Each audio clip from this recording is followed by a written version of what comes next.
Sorry.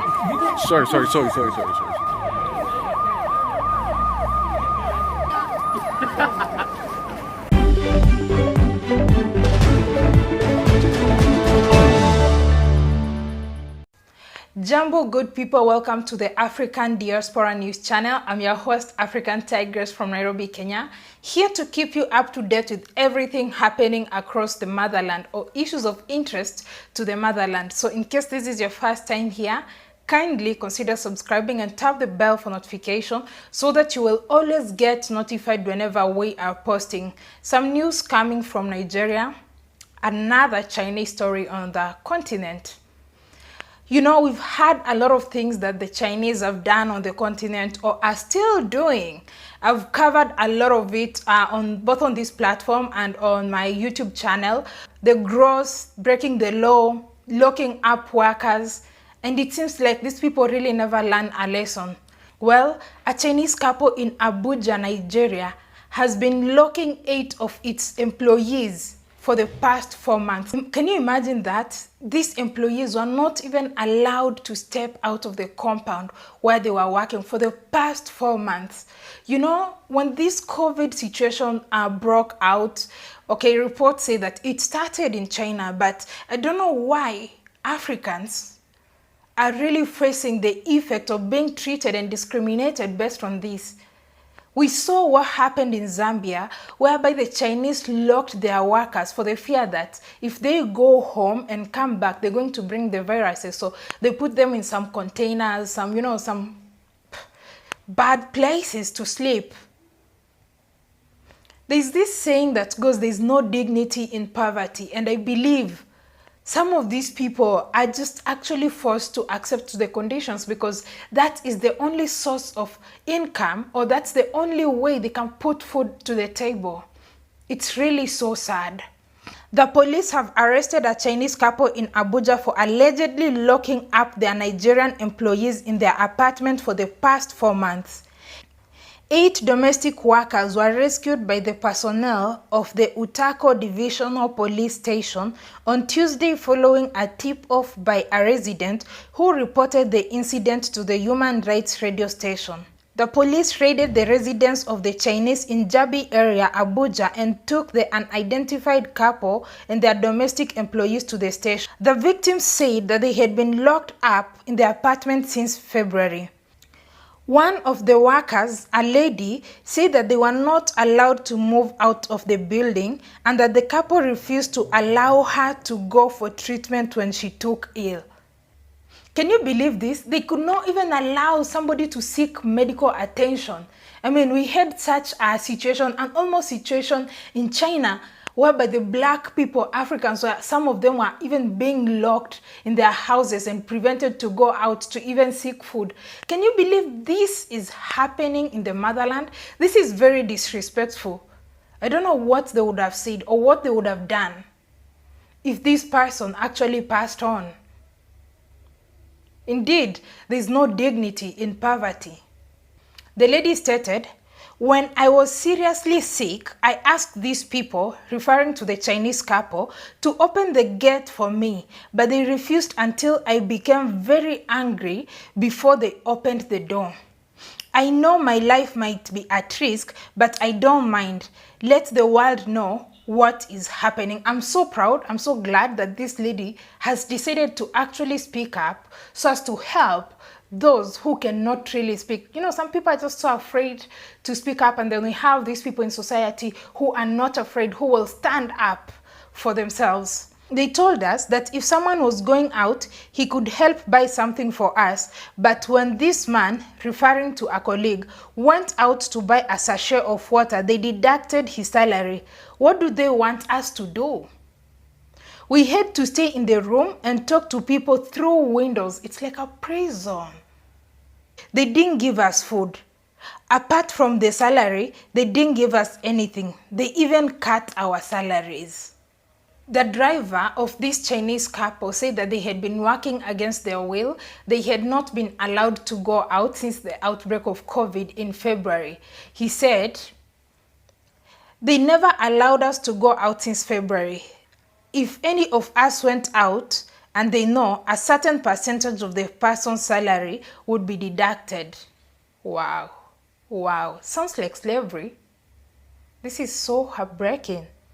Even on Monday, when this man went to buy some water, 500 naira was deducted from his salary that has yet to be paid.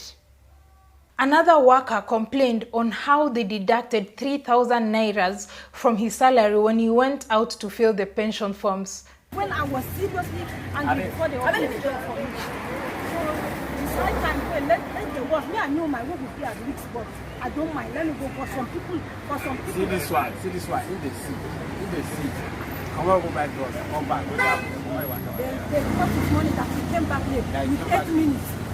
They say if you can go, we cannot go. Somebody is going out, you will send the person to buy something for you. This guy bought pure water. They cut his money that he got something for somebody. How what did they want us to do? My sister, everybody will come in. You have to stay for the window and talk to the person. They locked you up in this house since February. Wow. Since February we are here. And they are not even giving us food. They've not given you food. Nothing, even bonus, nothing. They don't give us anything. Apart from your salary, they can't give you anything. And even the salary, they will be cutting it. Then if you don't do small things. The policeman, the China drag you.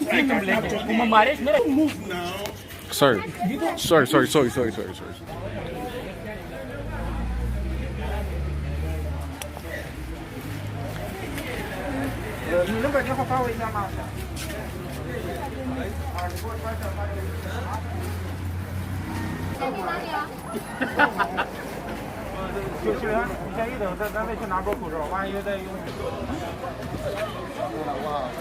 What sort of nonsense is this? Like, why are we allowing this to happen?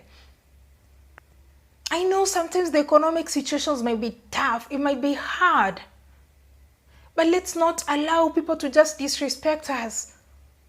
If all these workers united and they stood their ground and told these Chinese that they were not going to allow themselves to be held, I'm very sure these Chinese would have rethinked their decision. But because of lack of unity and maybe desperation, these people are just putting up with all this sort of slavery. I would call it slavery. This is slavery. But you know what is so sad and so unfortunate? The fact that when they were rescued, they go to the police station and they change their statement.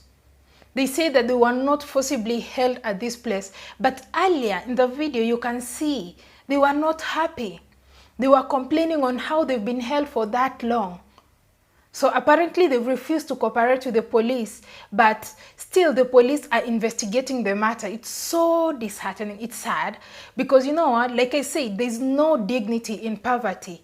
Probably they've been warned by their bosses and maybe, you know, threatened and something like that, because that's the only way that would make somebody change a statement. Having been kept away from your family for the past 4 months, you've been rescued and now you go and try to defend or be on the side of the person who's been detaining you for the past 4 months. I mean, what else can we make out of it? Police are investigating the matter because they believe that there is actually more to what these people are actually saying. Now, somebody might ask, why is it that these people are allowing themselves to be mistreated, to be held, or even in situations where we've seen that the Chinese are literally beating their employees? Why do these people allow themselves to do or to be treated like that? But what we've learned over the past, you know, couple of months or years from the narration of the people who've been mistreated, in most cases, it's just desperation. Maybe to them, that is the only way that they can be able to survive or provide for their families. And that is why sometimes I say it's important, you see, if you're in a position to help a brother, kindly go ahead and help a brother. If you're in a position to help a sister, go ahead and help a sister. Like I mentioned earlier on, there's no dignity in poverty. And that is why one of the things I always talk about, I'm against these people who keep glorifying poverty. Those people who say that they are poor, but at least they are happy. There's nothing like that. And that is the kind of mentality that I would want us, especially continental Africans, to get it off our mind. Because it's just something that tries to pacify you, keep you in a certain situation, and just try to think that poverty is happiness, but that is not the case. In most cases, the people who will tell you that they are poor, but at least they are happy, they are not poor. So if they are rich, are they sad?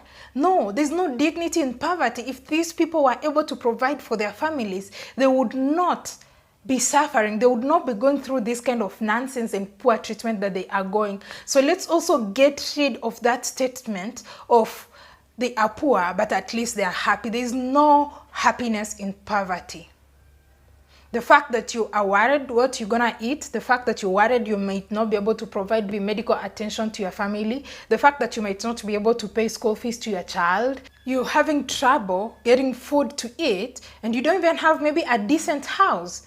So let's not assume that poverty is equivalent to happiness. Maybe you can see poor people, maybe some kids running, playing and all that, dancing, and you think like, oh, they're poor, but at least they're happy. No, it's a way of coping. It's because they don't have an option. If you ask these poor people if they want to change the situation or the type of life they are living, for sure they will tell you they want to change. This is a message to my brothers and sisters. Please, let's not glorify poverty. Let's try as much as possible, despite our situations, to get out of that situation, to provide, seek, work extra harder if there's an opportunity to do it, such that you are able to get out of that situation. And one of the things that actually contribute to people being in this situation is poor leadership. And you know what? We cannot just point the fingers to our leaders, because we also participate in electing these leaders. You find somebody who is not doing financially well, or maybe let me just say a poor person, and because a politician gives them $1, $2 during elections, they feel like, oh, this person really cares for me, or I'm gonna vote for them. But what people fail to understand is that once these people get into those leadership positions, they actually take everything that they gave, all that money that they gave you, if be it $1, or if they spent $1 million in campaigning, they're going to steal triple times. If a politician really cared about you, about your welfare, they would not give you that $1 or $2 during elections. They would create systems or ways that can enable you to make that $1, $2, $3 for yourself, such that you don't have to wait for that person to give you money. But if this person empowered you, you are able to provide for yourself, and you're not waiting for handouts from anyone. So this is also for us, citizens of these nations, to make good decisions whenever it comes to elections. Let's not be blinded again. Thank you so much for watching this video. Let me know your thoughts and opinions in the comment section below. Don't forget to also check out my YouTube channel, African Tigress, for such and more news coming from the continent. We also have amazing conversations and discussions there every single day. So don't forget to subscribe to my YouTube channel as well. Until next time, kwaheri.